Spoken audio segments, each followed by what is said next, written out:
Ya estamos aquí con días un poco más frescos. Ya se nos fue el año. Me platican que les tocó el frío de veras allá en Toluca cuando fueron a la Marquesa. Así que ya están curtidos, ¿no? Esto no es nada. Estamos aquí otro domingo, hermanos, con el privilegio de meditar la palabra de Dios y considerar lo que tiene para decirnos.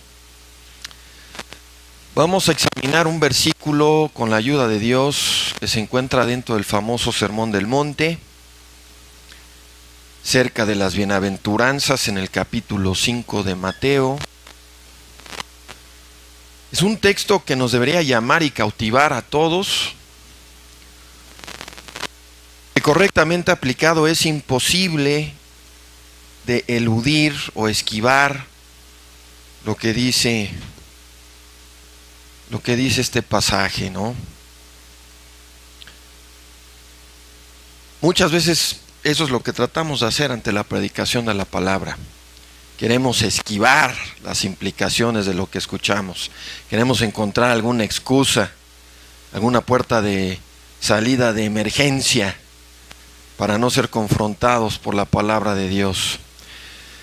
Pero siempre es un error hacer eso, siempre es un error tratar de escapar. Es mejor tomar la medicina espiritual que el Señor nos receta, que tanto necesitamos. Vamos a leer del versículo 43 al 48, en el capítulo 5 de Mateo, antes de orar. Pero realmente el versículo que queremos enfocar especialmente es el versículo 47. Entonces los invito a leer, vamos a leer antes de orar y pedir la ayuda de Dios para lo que vamos a hacer. Dice lo siguiente, 43. Han oído que fue dicho, amarás a tu prójimo y aborrecerás a tu enemigo. Pero yo les digo, amen a sus enemigos y oren por los que los persiguen, de modo que sean hijos de tu Padre que está en los cielos, porque Él hace salir buenos y hace llover sobre justos e injustos. Porque si solo aman a los que los aman, ¿qué recompensa tendrán? ¿No hacen lo mismo los publicanos? Y si saludan solamente a sus hermanos, ¿qué hacen de más? ¿No hacen eso mismo los gentiles? Sean pues perfectos, como su Padre que está en los cielos. Vamos a orar y encomendarnos a Dios. Padre, nos acercamos a ti otro domingo, conscientes de tu gran bondad para con nosotros, gran privilegio que tenemos de estar aquí, conscientes también de nuestra profunda debilidad, nuestra profunda necesidad, recordando que tenemos este tesoro en vasos de barro. Y acudimos a ti, Señor, rogándote que tú hagas la obra entre nosotros, la profunda obra espiritual en nuestras almas que solo tú puedes hacer, como nuestro Creador y nuestro Padre, el gran médico divino, capaz de obrar el nuevo nacimiento en pecadores perdidos, capaz de fortalecer y edificar a los que están decaídos, desanimados, capaz de calentar nuevamente, Padre, a los que están enfriados, a los que se han apartado por un tiempo. Ayúdanos, Padre, obra grandemente entre nosotros, te rogamos, nos encomendamos a ti, en el nombre de Cristo Jesús, amén.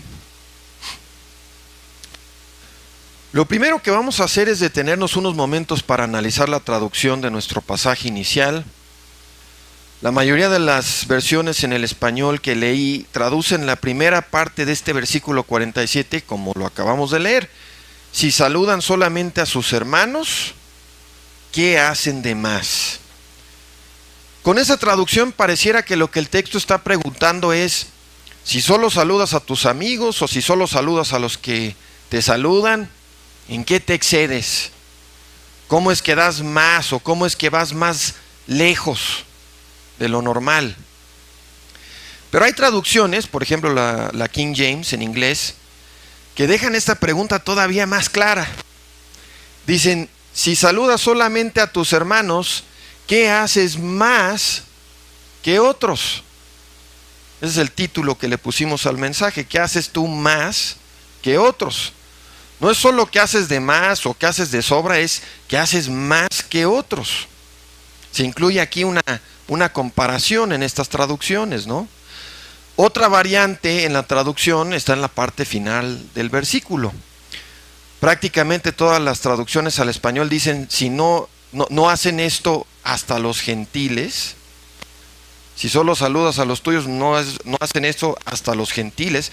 Pero algunas lo traducen como publicanos.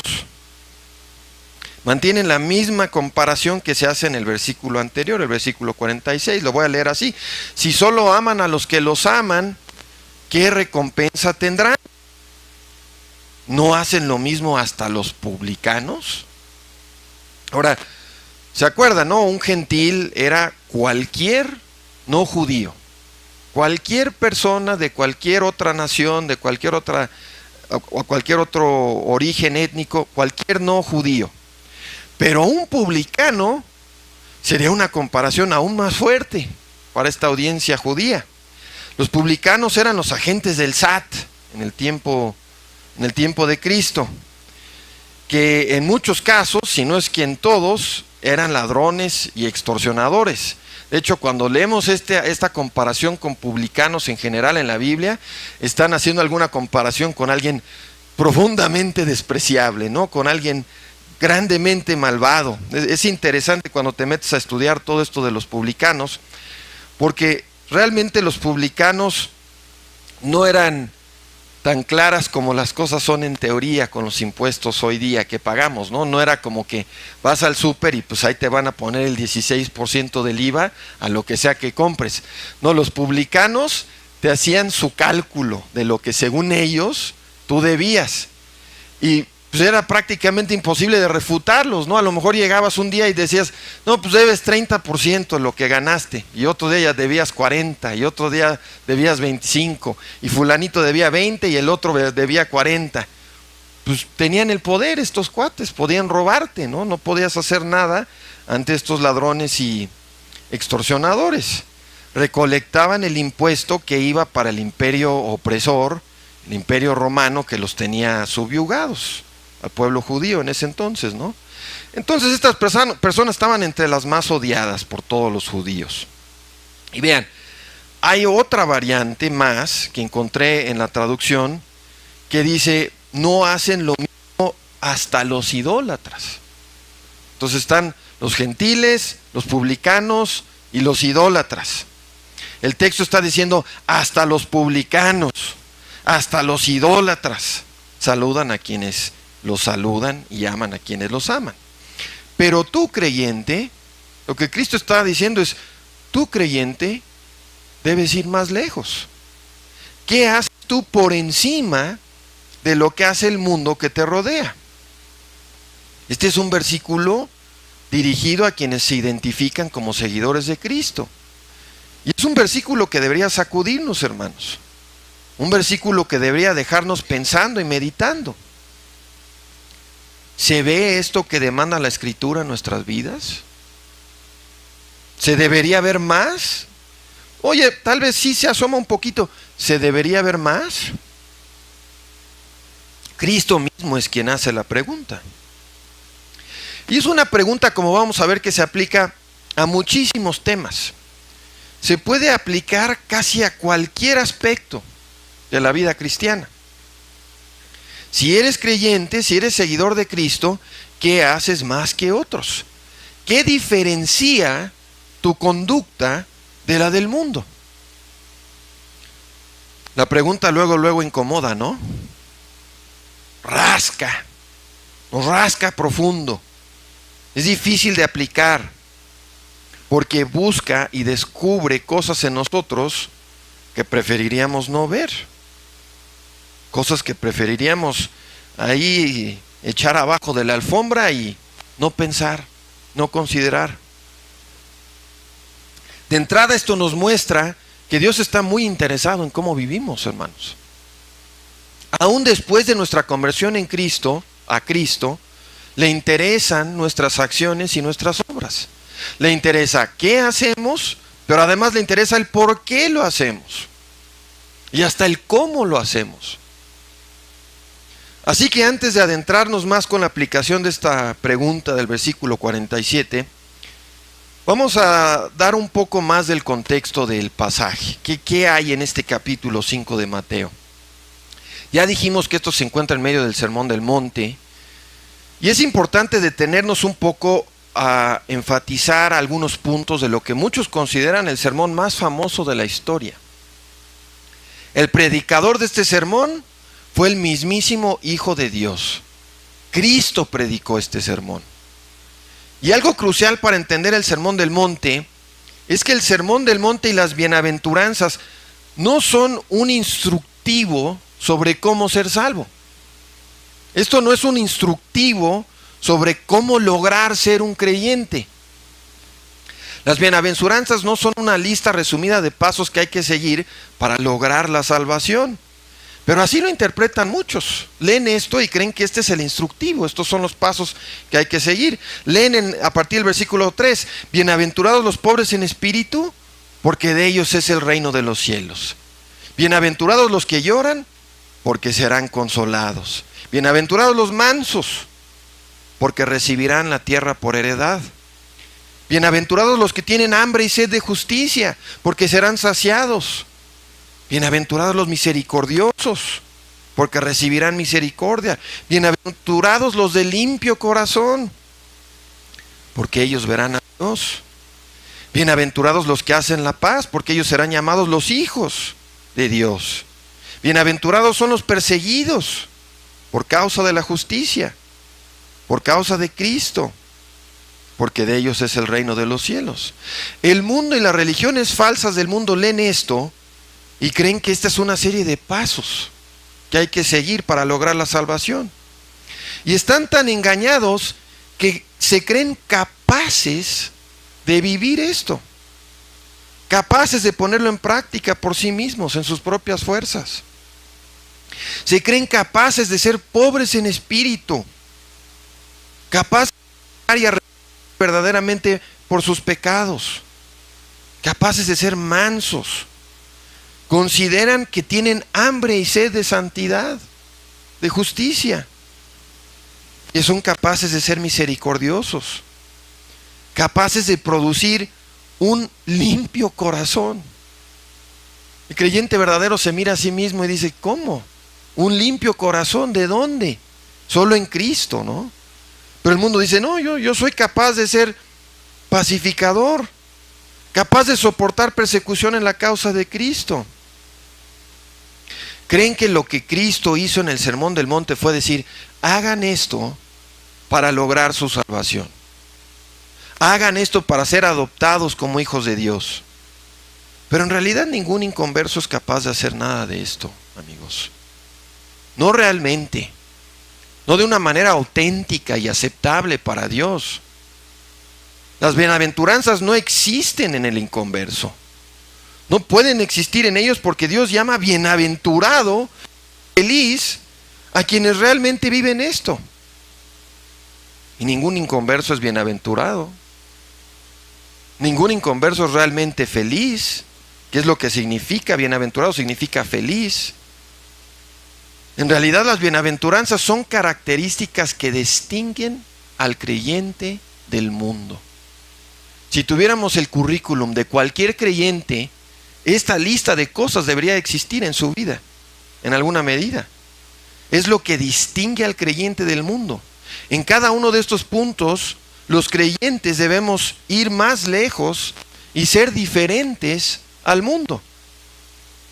El creyente verdadero tiene una perspectiva correcta de quién es. Tiene una perspectiva correcta de su identidad ante Dios. Tiene algún grado de verdadera humildad. Se reconoce como un mendigo.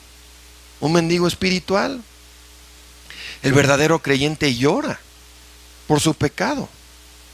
Se arrepiente diariamente. A menos que esté enfriado, a menos que esté apartado, se arrepiente diariamente y está en busca del perdón por sus caídas y sus tropiezos diarios. El verdadero creyente tiene un grado de mansedumbre. El verdadero creyente desea ser santo. No solo en la santificación posicional, no solo en la santificación que viene por la justificación, porque somos vestidos de la justicia de Cristo, sino crecimiento en santidad, santificación progresiva. El verdadero creyente sabe mostrar misericordia. Tiene un corazón limpio. Limpio porque fue perdonado de una vez por todas en Cristo y limpio porque busca el perdón diario de sus pecados. El creyente verdadero busca que otros sean reconciliados con Dios en Cristo y soporta persecución por identificarse con el Salvador. Entonces nuestro texto, el versículo 47, todo este pasaje, todo este capítulo, todo este sermón, es contracultura. Va en contra de la corriente de este mundo. En todos los sentidos es lo opuesto de lo que es y lo que el mundo piensa. Vamos a verlo otra vez. Si saludas solamente a tus hermanos, ¿qué haces más que otros? ¿No hacen eso mismo los idólatras? Las personas de este mundo aman a quienes les aman, como dice el versículo 46. De hecho, el refrán que hemos escuchado mucho este año pareciera una adaptación del versículo 46 de Mateo 5. Amor con amor se paga. Eso lo hemos escuchado bastante este año. Amor con amor se paga. Hasta el mundo ama a quienes los aman. Sí, hermano. Vamos a ver cómo nos...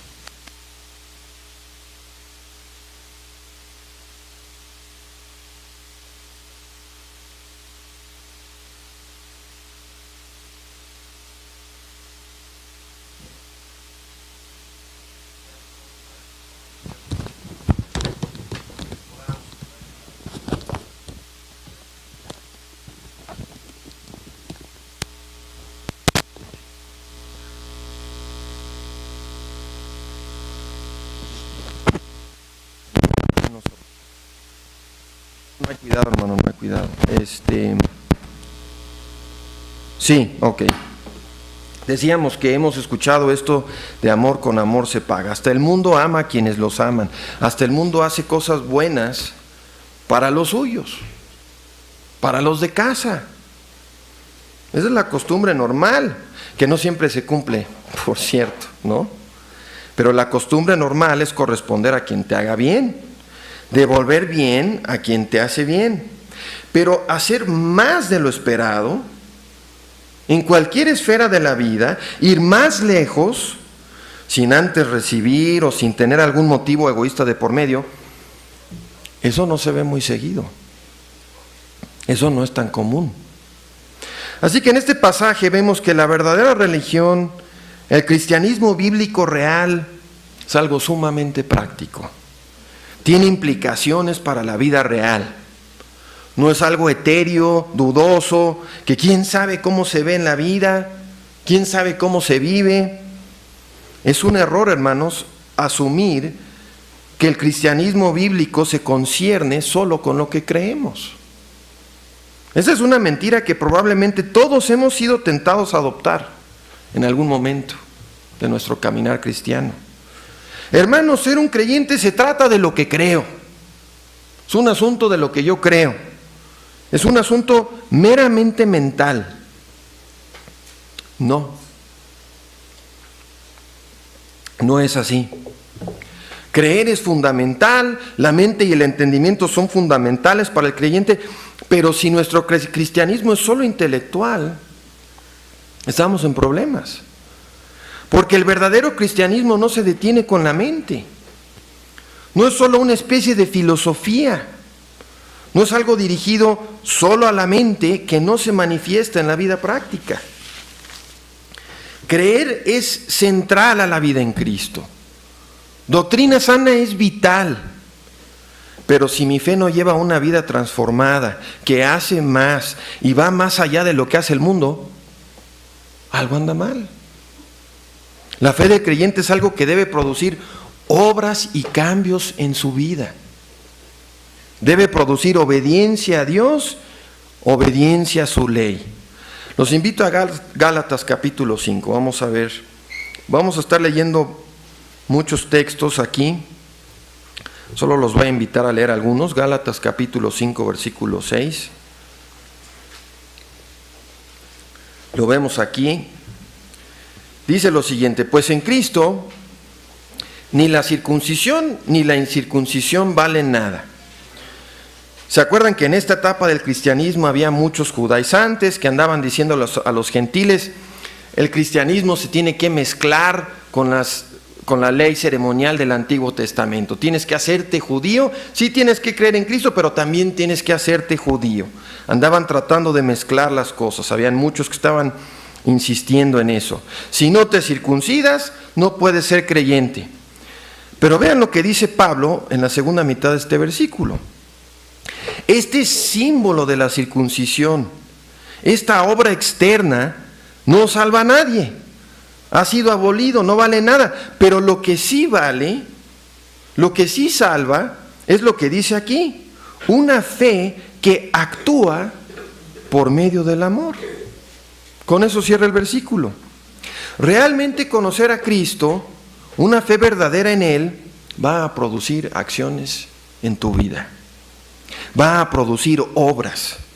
Lo podemos ver claramente en el texto clásico de Efesios capítulo 2. Lo voy a leer rápidamente. Por gracia sois salvos por medio de la fe.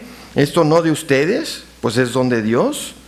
No es por obras para que nadie se gloríe, porque somos hechura de Dios, creados en Cristo Jesús, para hacer las buenas obras que Dios preparó de antemano para que anduviésemos en ellas.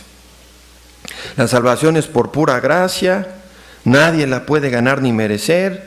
Si fuera por obras, daría lugar a que los hombres se jactaran y se gloriaran ante Dios, en presencia de Dios. Pero el último versículo aquí, estamos en el capítulo 2, versículo 10, el último versículo dice claramente que somos creados en Cristo Jesús para obras, para hacer buenas obras que Dios preparó de antemano para que anduviésemos en ellas. Somos salvados por gracia y convertidos en hacedores de buenas obras. Vamos a ver un pasaje más en Tito 3:5. Tito 3:5. Dice: Él nos salvó no por las obras de justicia que nosotros hubiésemos hecho, sino según su misericordia, por el lavamiento de la regeneración y de la renovación del Espíritu Santo, que Él derramó sobre nosotros abundantemente por medio de Jesucristo nuestro Salvador.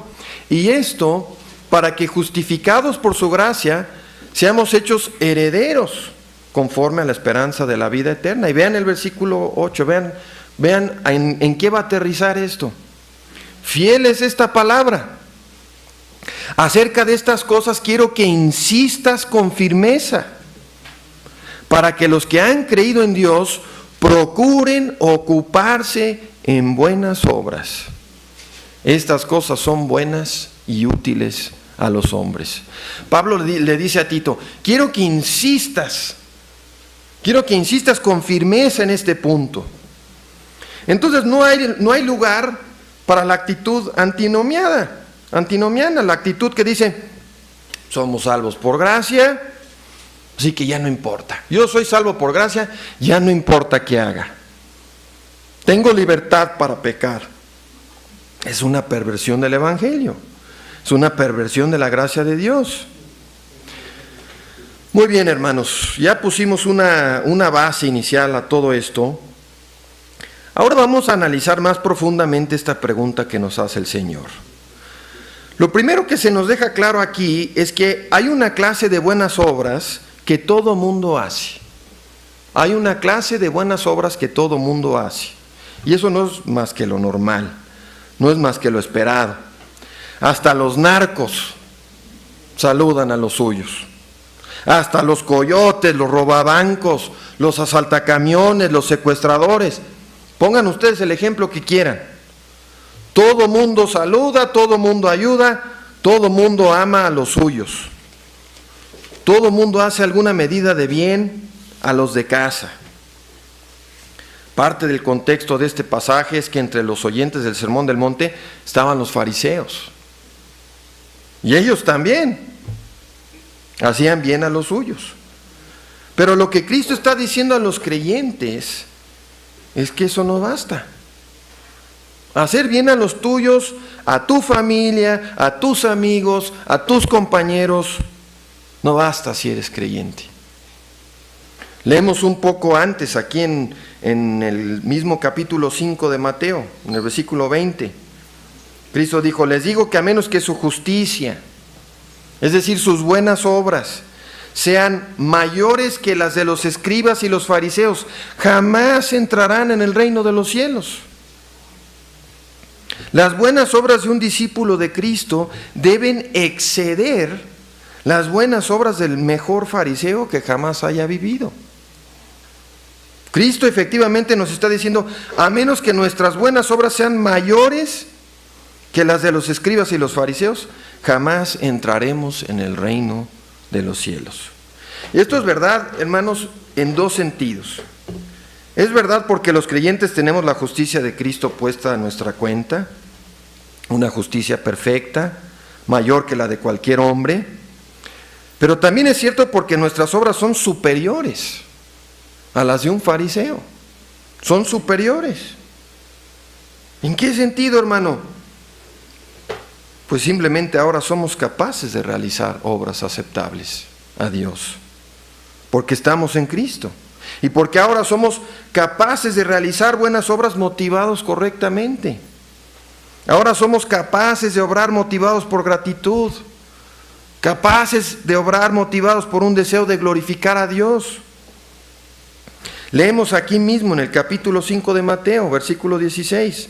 Así alumbre su luz delante de los hombres, de modo que vean sus buenas obras y glorifiquen a su Padre que está en los cielos. El creyente es capaz de realizar buenas obras ya no motivado por su propia gloria, por su propia imagen, por engrandecerse. Tiene la capacidad de hacer buenas obras para exaltar, para agradecer, para traer honra al Padre Celestial. Ahora es el creyente capaz de ser motivado por amor, de ser motivado por gratitud. Y eso es algo por lo que tenemos que luchar cada día, hermanos. En cada cosa que hagamos. Tenemos que luchar porque eso sea lo que realmente nos está motivando. No la obligación, no porque me está exigiendo alguien. Tenemos que estar luchando porque lo que seamos o lo que nos está motivando sean estas motivaciones que agradan a Dios. Porque tristemente, en nuestro viejo hombre, en nuestro pecado remanente, aún somos capaces de hacer muchas cosas mal motivados. Muchas cosas sin las motivaciones puras, santas que Dios ha puesto delante de nosotros. Dios va a mostrar al final de la historia que las obras que fueron aceptables y agradables a Él fueron las que se motivaron por amor y gratitud a Dios.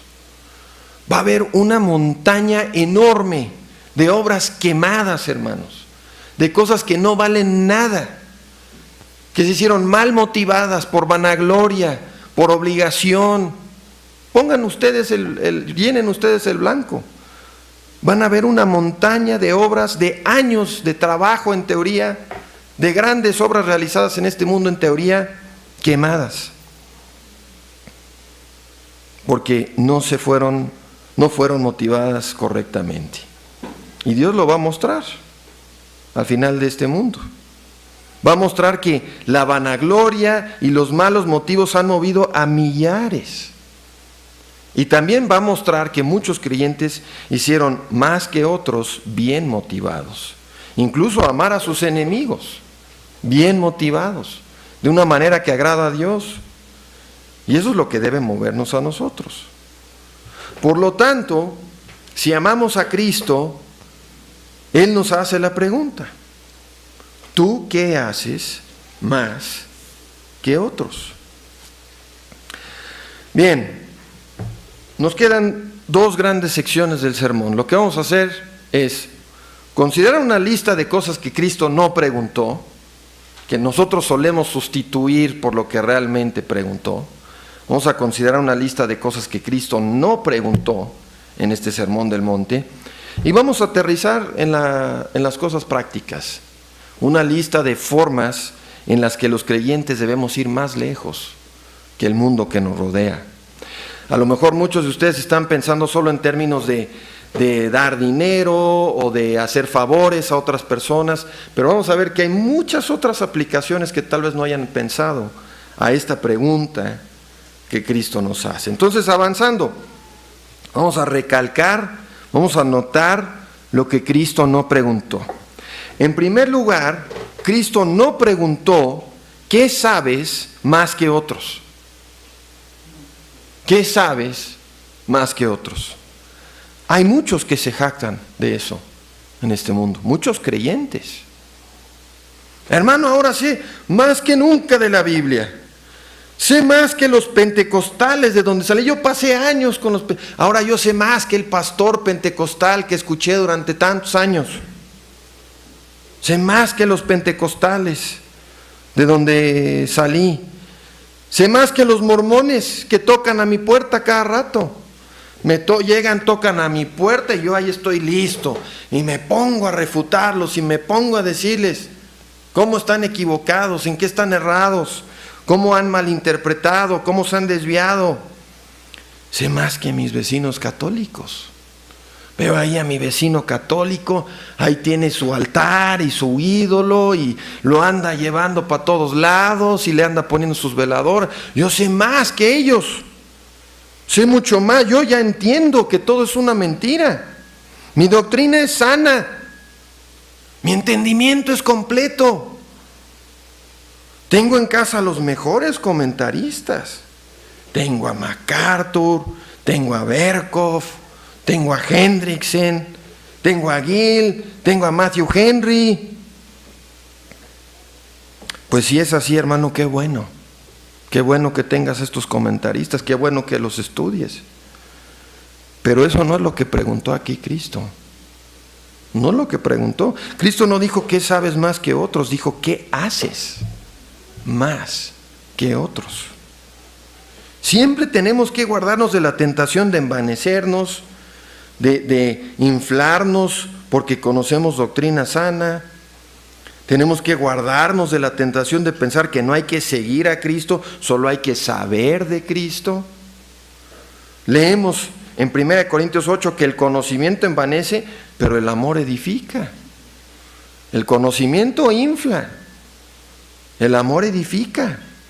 Hay muchos creyentes que si, como el hermano Mark no es artista como el hermano Moy y como el micrófono tampoco se va para allá, no voy a hacerlo, pero podríamos ilustrarlo aquí en el pintarrón con un hombre de palito que tiene la cabeza enorme, sabe mucho, pero los brazos flaquitos, los pies flaquitos, los músculos de actuar y de obrar y de hacer más que otros, debilitados, atrofiados, prácticamente inexistentes. Hay muchos ejemplos de personas que viven sus vidas en desobediencia a Dios, mostrando por sus hechos que nunca conocieron realmente a Cristo, pero confiados en que saben mucho de la palabra. Hay personas que mueren confiados en que saben mucho de la palabra, confiados en que entienden más que otros. Los hombres son capaces de leer a Spurgeon, capaces de leer a los grandes puritanos, todo mientras viven en adulterio y desenfreno, todo mientras roban y hacen desfalco, todo mientras se emborrachan y se mimetizan, imitan al mundo. Dios nos dice que debemos escuchar su palabra para ponerla por obra. Son cosas inseparables.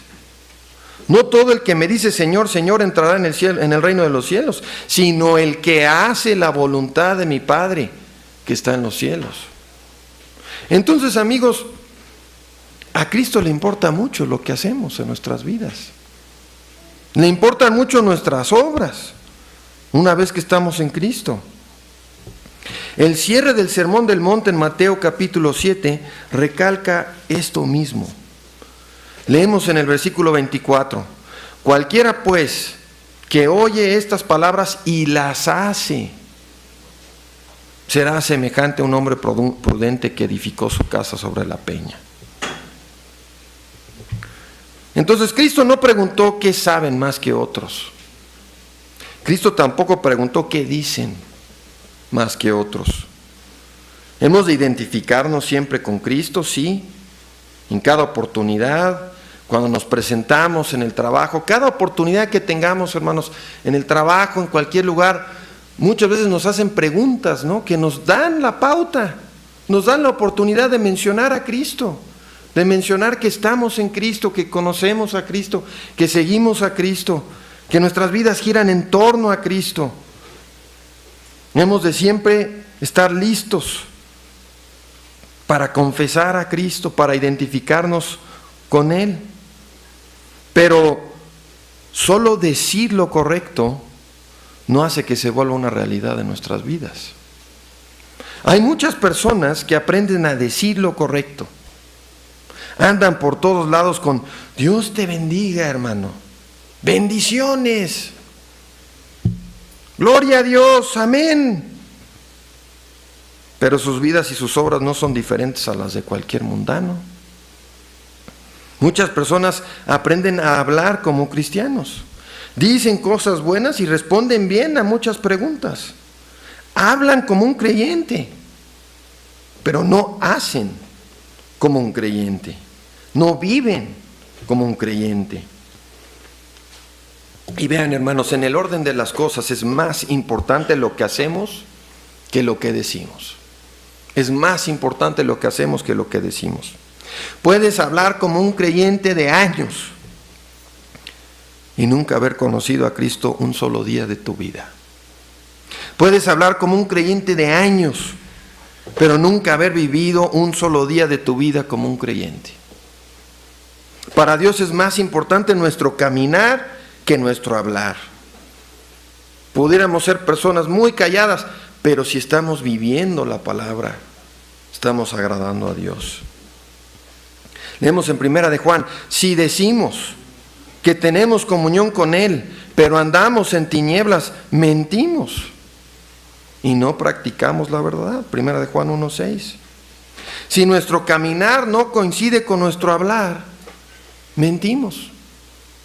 Pero si andamos en luz como Él está en luz, tenemos comunión unos con otros y la sangre de su Hijo, Jesús, nos limpia de todo pecado. Y hay otro texto tremendo sobre esto en Santiago. Santiago 2:14, hermanos míos, si alguno dice que tiene fe y no tiene obras, ¿de qué sirve? ¿Puede acaso su fe salvarle? Este es el que dice, yo tengo fe, yo soy creyente, yo tengo fe, yo soy un hombre de fe, yo soy una mujer de fe, pero sus obras no concuerdan con sus palabras. ¿Puede su fe salvarle? Es una pregunta retórica. La respuesta es que no. Así que Cristo no nos dijo qué sabes más que otros, no preguntó qué dices más que otros, tampoco preguntó de qué te guardas más que otros. Vean, muchos ven el cristianismo como eso, una gran lista de cosas a evitar, una gran lista de prohibiciones, cosas que no debes hacer. Sabemos que hemos de guardarnos del pecado, evitarlo en todas sus formas, pero si conviertes eso en que tú eres cristiano porque hace años tiraste tu tele a la basura, la agarraste, la arrancaste ahí del cuarto y la pusiste afuera para que se la llevara el hombre de la basura. Tiraste tu tele hace años, tiraste tu radio, te deshiciste de él, ya no tienes celular, O tienes un celular de estos que solo sirven para llamadas, nada de celulares inteligentes, nada de videos, nada de redes sociales. Solo tienes un celular que sirve para que te llamen y contestes o para llamarle a alguien más. Si crees que eso es el cristianismo, simplemente guardarte de cosas, estás equivocado. No estamos negando que es buena idea evitar cualquier cosa que te lleve a tropezar. Es muy buena idea eso. Cristo lo ilustró hasta con cortarnos una mano, quitarnos un ojo. En esos términos tan extremos lo describió. Quitarnos las cosas que no son tropiezos. Eso es bueno. Pero si crees que tu fe y tu fidelidad se miden por una gran lista de prohibiciones extrabíblicas, o sea, que no están en la Biblia, que tú guardas, te estás pareciendo no a Cristo, sino más bien a un fariseo. Eso es lo que hacían los fariseos. Se inventaron cientos de reglas, cientos de cosas. No puedes hacer esto. Si pasas a esta tal hora por aquí y te toca la sombra de un... No. Y por eso creían que eran santísimos.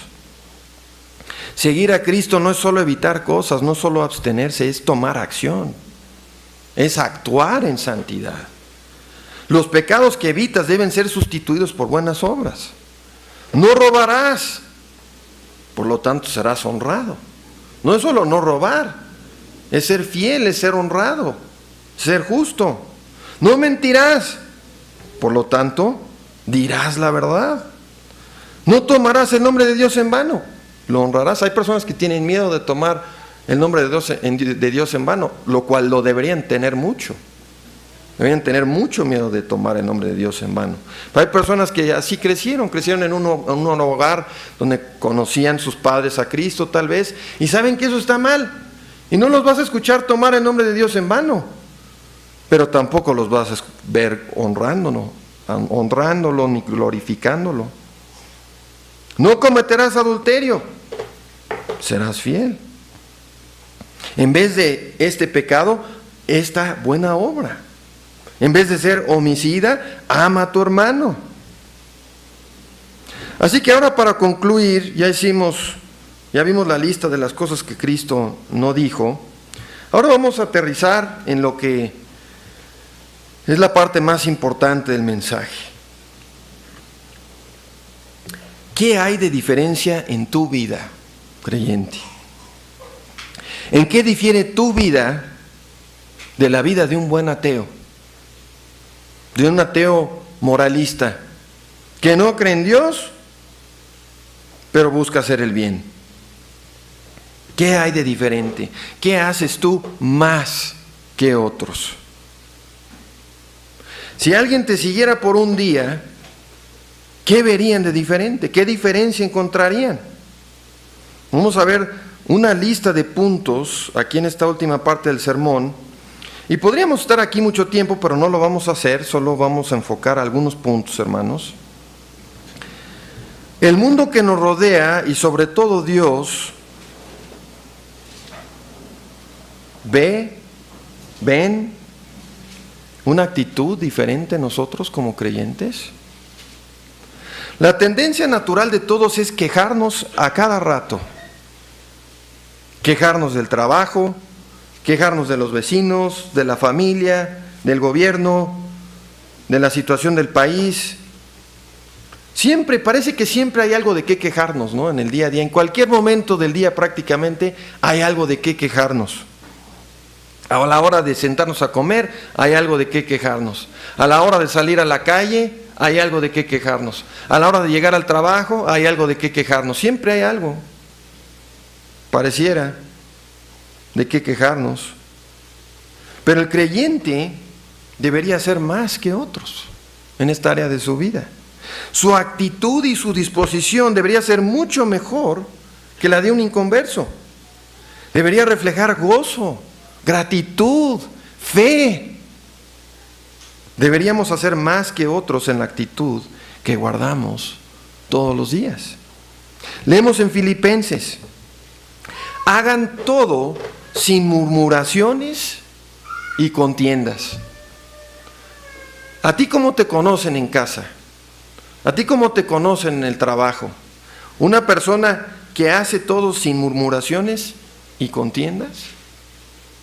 ¿O una persona que para todo hay un conflicto, para todo hay un problema, para todo hay una queja?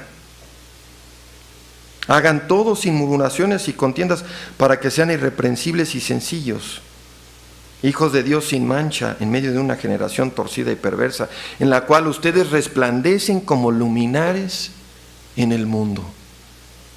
Vean, Cristo preguntó, ¿qué hacemos más que otros? Esto es hacer más. Esto es hacer más. Vivir sin murmuraciones, sin contiendas ni peleas, sencillos, irreprensibles. Si nosotros ponemos esto en práctica, vamos a resplandecer en este mundo como luminares. Las personas nos van a ver y van a decir, algo hay ahí, algo hay ahí. Yo no conozco otra persona como esta persona. Todo le entra, sin murmuraciones. En conflictos, en problemas hay mansedumbre, no una contienda, no una pelea, no son personas contenciosas. Eso es lo que dice el texto. Si hacemos esto, vamos a ser como luminares en el mundo. Vamos a ser notoriamente diferentes del mundo que nos rodea. Este pasaje es tremendo, hermanos. Nos debe dejar convictos a todos. ¿Vives con murmuraciones constantes en tu vida? ¿Hay contiendas y peleas a cada rato en tu casa? No debe ser. Esto no es hacer más que el mundo, es hacer lo mismo que el mundo. Es lo que todos hacen. Hermanos, ¿cuántas veces nos llega una noticia o una instrucción o una orden en el trabajo y lo primero que hacemos es quejarnos? Nuestra primera respuesta es quejarnos o decir una palabra torpe, indebida. Lo último que me faltaba es que este cuate es un XYZ. Ninguna palabra torpe salga de vuestra boca, sino la que sea buena para edificación, para que dé gracia a los oyentes. Hacer más que otros es que todo lo que sale de nuestra boca, aun cuando hay malas noticias, aun cuando pasa algo que sea diferente a lo que quisiéramos, sea para edificación, para dar gracia a los oyentes. En vez de unirnos a las quejas, en vez de unirnos a los chismes, en vez de unirnos a las palabras vanas, deberíamos hablar con gracia. Yo estoy convencido que esta es una tremenda lucha para la mayoría de nosotros. Hay que luchar por mortificar nuestra carne en esta área, en este aspecto de la vida, con la ayuda de Dios, hermanos. Deberíamos dirigir a los que nos oyen a la verdad de Dios. Ser personas que contestan con gracia ante cada situación. Edificar en vez de destruir. Muchas veces cuando nos quejamos y cuando murmuramos, nuestras quejas están dirigidas contra otros creyentes. Muchas veces cuando nos quejamos de otros creyentes. Leemos en Santiago 5. Hermanos, no se quejen unos contra otros. Ya con leer con eso basta para saber, yo creo que podemos decir con seguridad que todos los que estamos aquí presentes hemos violado este mandamiento. No se quejen unos contra otros.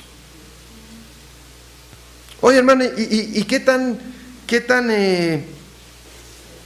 serio es el tema?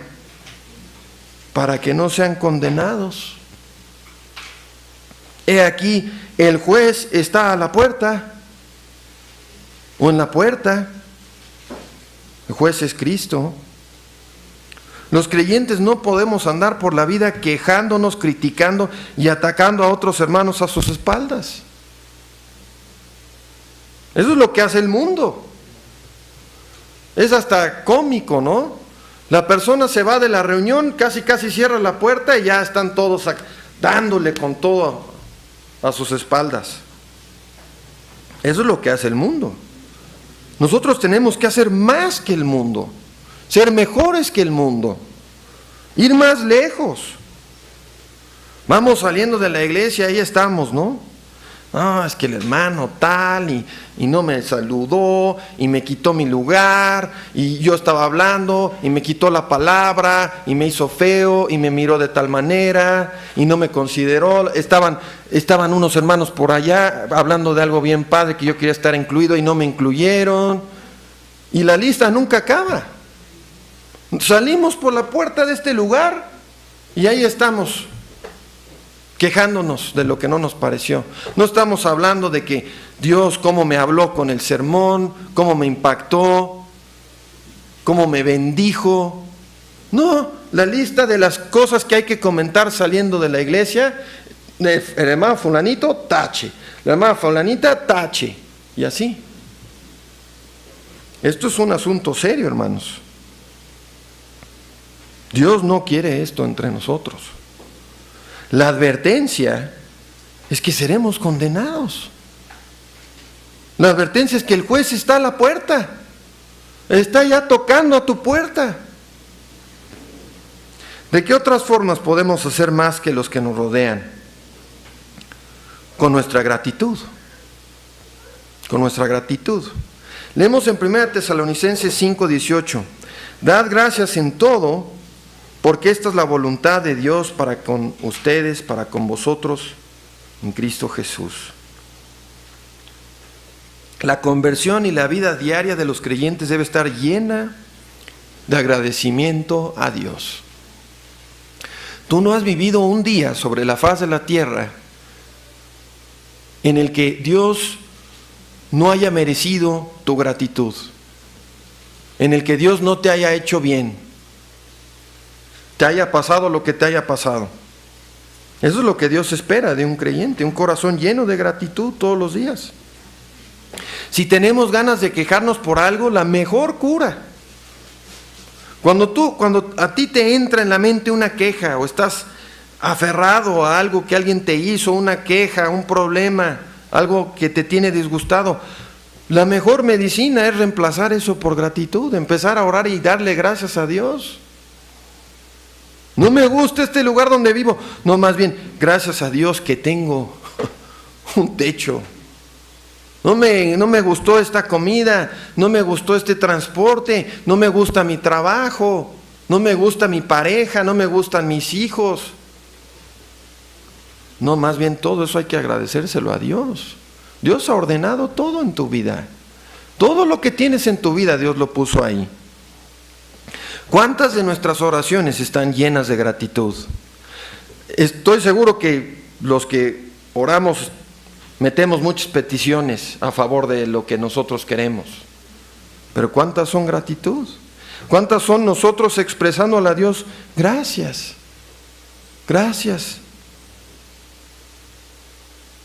¿Cuánto ven otros que estamos agradecidos por el lugar donde Dios nos tiene y la vida que nos ha dado y los invaluables privilegios que gozamos?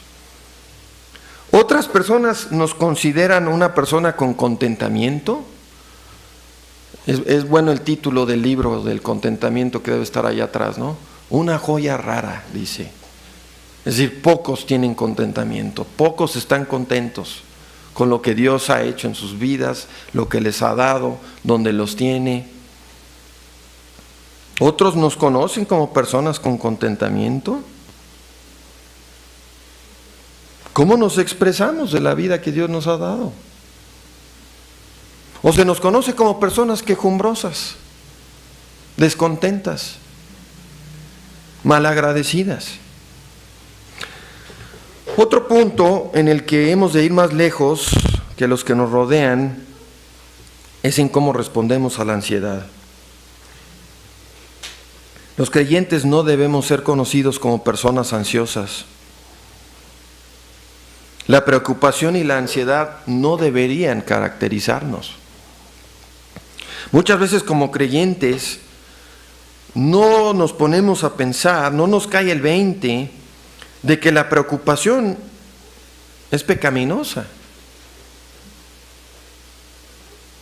Probablemente no le pedimos perdón a Dios por el tiempo que pasamos preocupados y ansiosos. Pero para Dios estas cosas son pecado. Por lo menos no responder a ellas bíblicamente es pecado. Vean, la ansiedad es tan frecuente como las quejas en la vida de muchos creyentes.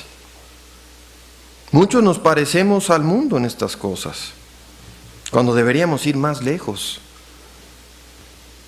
hacer más que el mundo. ¿Cuántas veces les ha pasado que no pueden ni dormir por ansiedad, por preocupación? La ansiedad incluso llega a afectar nuestra salud. Cuando Dios nos dice en Filipenses, por nada estén afanosos, por nada. ¿Qué tipo de esfuerzo? ¿Qué tanto nos tenemos que esforzar en la santificación para lograr esto? Por nada estar afanosos. Más bien, presenten sus peticiones delante de Dios en toda oración y ruego con acción de gracias. La ansiedad no es una opción para un creyente. Andar por la vida ansioso, preocupado, no debe caracterizarnos. La ansiedad es una ofensa hacia Dios, porque es falta de fe, es falta de confianza en Él, quien nos sostiene. Es no creer que Dios está en control y no creer que Dios nos va a dar más de lo que no nos va a dar más de lo que podamos hacer ni lo que podamos soportar. Es no creer que Dios hace todo para el bien de sus hijos. Vamos a leer 2 pasajes rápidamente en Mateo. Si Dios viste así la hierba del campo, que hoy está y mañana es echada al horno, ¿no hará mucho más por vosotros, hombres de poca fe? Mateo 6:30. Dios se va a encargar de nosotros. Lo vivieron los discípulos. Dice en Mateo 8 que de repente se levantó una tempestad tan grande en el mar que las olas cubrían la barca. Y se acuerdan, Cristo estaba dormido. Y se acercan y lo despiertan y le gritan, ¡sálvanos! Y Él les dijo, ¿por qué están miedosos, hombres de poca fe? Y se levantó y reprendió los vientos y el mar, y se hizo gran bonanza, gran calma. La respuesta de Dios para con nosotros que vivimos con ansiedad y preocupaciones es la misma. ¿Por qué estás lleno de miedo? ¿Por qué estás lleno de ansiedad y preocupación? Con Dios no hay nada que temer. Nos va a llevar sanos y salvos hasta el fin. Entonces, ¿cuál debe ser nuestra respuesta siempre que estamos luchando con ansiedad, hermanos? Primera de Pedro, echad sobre Él toda tu ansiedad. Primera de Pedro 5:7, porque Él tiene cuidado de nosotros. Dios tiene cuidado de nosotros. Dios se va a encargar de nosotros. Avanzando. ¿De qué otra forma debemos hacer más e ir más lejos que el mundo en nuestras vidas, hermanos? Un creyente no puede o no debería ser improductivo. Un creyente no debería desperdiciar su vida. Un creyente nunca debería vivir una vida donde la mayor parte o grandes cantidades de su tiempo se usan o se gastan en puro entretenimiento y cosas no productivas. La tele, dormir más allá de lo necesario, internet, redes sociales, ustedes llenen el blanco. Estamos aquí para trabajar todos nuestros días, para servir a Dios y para servir a otros. No hay ningún creyente sobre la faz de la tierra cuyo propósito principal para seguir aquí en el mundo es pasatiempos y diversiones. Nadie. Dios no te tiene todavía en este mundo para eso. Cristo entendía este punto muy bien, lo dijo, me es necesario hacer las obras del que me envió mientras dure el día, porque el día viene en el que nadie puede trabajar. Dios no nos tiene en este mundo para vivir entretenidos, para estar en ocupaciones improductivas, sin labores. No existe la jubilación para el creyente. ¿Qué significa eso? Significa que llegar al final de tu trayectoria laboral no te da licencia de ser improductivo, de desperdiciar tu vida. Hay personas que pasan toda su vida, no, pues yo quiero servir más, yo quiero hacer más en el reino de Dios, pero tengo que trabajar, estoy muy ocupado. Llega el día en que se jubilan, y ese es el día en que Dios te está dando todo ese tiempo para servirle, todo ese tiempo para ocuparte en las cosas del cielo. Pero muchos llegan a ese punto en su vida y como que se les olvida. Dios no nos tiene en este mundo para estar pegados a la tele o cualquier otra cosa necia, hermanos.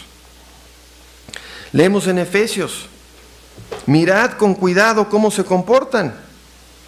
Efesios 5:15, no como imprudentes, sino como prudentes, redimiendo el tiempo, porque los días son malos.